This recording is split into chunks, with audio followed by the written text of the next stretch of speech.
যাবে বেকত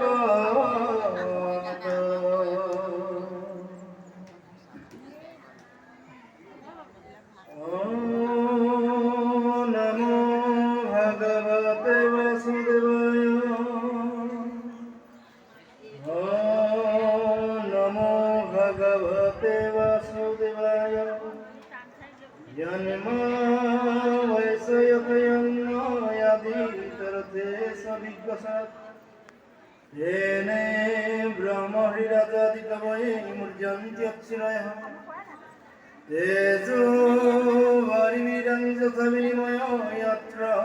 त्रिसर्गहं च धन्नासेन सरनिरस्तकुहकं सत्तं पुरं धीमहि धर्मो वर्जितकैतवहत्रा निर्महच्चरणं सतं वेदं वास्तवमत्र वस्तु शिवदं तापत्रयन्मरणं श्रीमद्भागवते महामुनिगीते किं वा पुरैरीश्वरः श्रद्धो हृदि वर्जितिहत्रा पृथिवीदुष्प्रस्फुटत्कनत् निगमकल्पतरुगलितं फलं सुखमोक्षजलसंयुतं पिबतं भगवतं रसमलय मुहुरहुरपिबहुरिभरिता राम राम राम परम भक्ति भाजन की बाल बाबा नष्ट अपना सबे आज्ञा करिले आमी कोर পৰা आरम्भ কৰিম আমি আপোনাক খবৰ পৰা আজ্ঞা দিছোঁ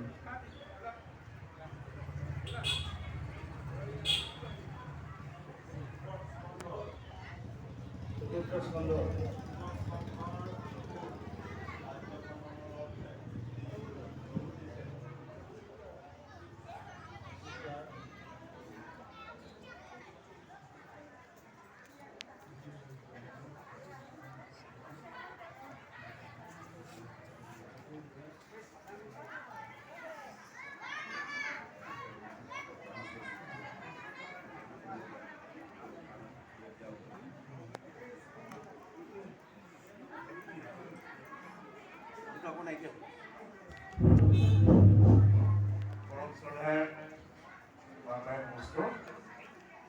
আজি আপোনাৰ সবে নাইনিঙীয়া প্ৰাথমিক শাখাৰ নিমন্ত্ৰণ ৰক্ষা কৰি যিসকলে আহি ইয়াত সহযোগিতা আগবঢ়ালে প্ৰাথমিকৰ তৰফৰ পৰা সকলোলৈকে শ্ৰদ্ধা নিবেদন কৰাৰ লগতে আপোনালোকে প্ৰত্যেকেই আজি নিজকে একজন ভাগ্যৱান ব্যক্তি বুলি গণ্য কৰিব লাগিব। এইকাৰণেই আমাৰ গুৰুজনাৰ দৰ্শন মতে ভাগৱতৰ দৰ্শন মতে জীৱনৰ যিটো দিনত যিটো মুহূৰ্তত ভকতৰ সংগত বহি ভগৱন্তৰ মংগলময় গুণগান শ্ৰৱণ কীৰ্তন কৰিব, সেইদিনাখন আমাৰ জন্ম জন্মান্তৰ কাৰণে পুণ্য সঞ্চয় হ'ব। মনত ৰাখিব কথাটো, উপদয় পুণ্য পাপভুৱে দূৰ, মিলে মহামুখ্য সুখ প্ৰচুৰ।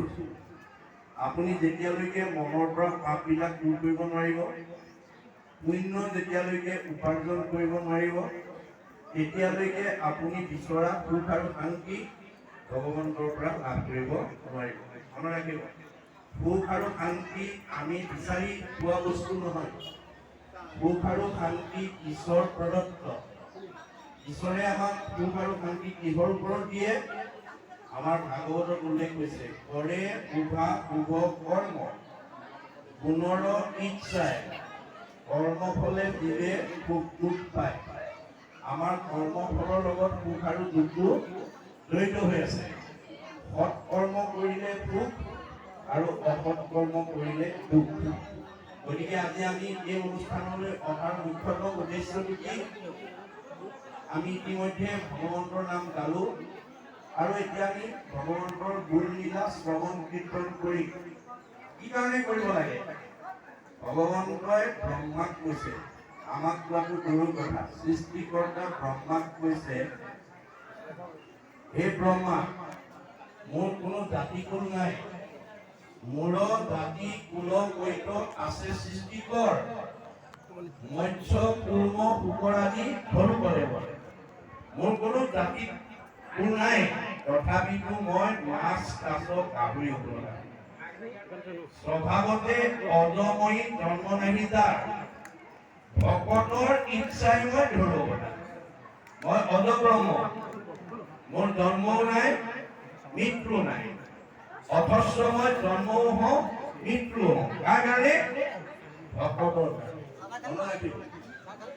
ভগৱন্ত ভকতৰ ভকত ভগৱন্তৰ অতি প্ৰিয় উদ্ধৱক যাবৰ সময়ত কৈছে ককা ব্ৰহ্মা ধৰ ফলায়ুধ লক্ষ্মী প্ৰিয় জায়া মই ব্ৰহ্মাকো ভাল পাওঁ দাদা বলভদ্ৰকো ভাল পাওঁ আৰু হৰকো ভাল পাওঁ তেওঁলোক তিনিজনতকৈ মোৰ ভাৰ্যা লক্ষ্মীক মই বেছি ভাল পাওঁ আৰু লক্ষ্মীতকৈও পৰম সুন্দৰ মোৰ দেখা ইটো কায়া মই নিজৰ ভাৰ্যাগৰাকীতকৈও মোৰ নিজৰ দেহটো বেছি পাওঁ আৰু মোৰ নিজৰ দেহটোতকৈও ভকতক পৰম সুন্দৰ মোৰ দেখা ইটো কায়া সবাতো অধিক তুমি মোৰ প্ৰিয়তম নাহি আন বান্ধৱ উদ্ধৱ তুমি যে সকলোতকৈ মোৰ নিজৰ দেহটোতকৈও মই ভকতক এতিয়া ভগৱন্তৰ প্ৰিয় হ'বলৈ হ'লে আপুনি ভকত হ'ব আৰু ভকত হ'লে আপুনি ভগৱন্তক আৱিৰ্ভাৱ কৰিব পাৰে আগতো হৈছে এতিয়াও হ'ব আগলৈও হ'ব ভগৱন্তক আৱিৰ্ভাৱ হৈ থাকিব কেনেকৈ হ'ব গুণগতভাৱে হ'ব মহাপুৰুষে আমাৰ ভাগৱতত কৈছে ভগৱন্তক আমি চকুৰে দেখা নাপাওঁ তেওঁ নিৰ্গুণ তেওঁ নিৰাকাৰ তেওঁ অদৃশ্য তেওঁ অব্যক্ত কিন্তু আপুনি তেওঁক ব্যক্ত কৰিব পাৰিব কেতিয়া যেতিয়া আপুনি তেওঁৰ নাম ল'ব পঢ়ি যোনেই ভগৱন্তৰ নাম লয় সেইজনেই ভকত মনত ৰাখিব দেই ল'ৰাও হ'ব পাৰে ছোৱালীও হ'ব পাৰে ডেকাও হ'ব পাৰে গাভৰু হ'ব পাৰে বোৱাৰীও হ'ব পাৰে জীয়াৰীও হ'ব পাৰে ভাইও হ'ব পাৰে বৃদ্ধও যাৰ মুখত ভগৱন্তৰ নাম নিশ্চিত হ'ব বলি সেইজনেই ভকত হৰিনাম ভোগী বলি ভোগত নিশ্চয় হুইবে লোক ভকত আপোনালোকৰ মুখত যদি ভগৱন্তৰ নাম ৰাতিপুৱা ভিতৰত যেতিয়া ওপৰলৈকে ওলাইছে আপোনালোক ভকত গতিকে ভকতৰ কাৰণে ভগৱন্তৰ আৱিৰ্ভাৱ হয় কেনেকৈ কৰিব লাগিব তেওঁ আমাক ভাগৱতত কৈছে অভক্ত ঈশ্বৰ হৰি জাত পৰে নাহি নাহি পৰম ভগৱান ভক্ত জনে লইলে নাম পূৰ্ণ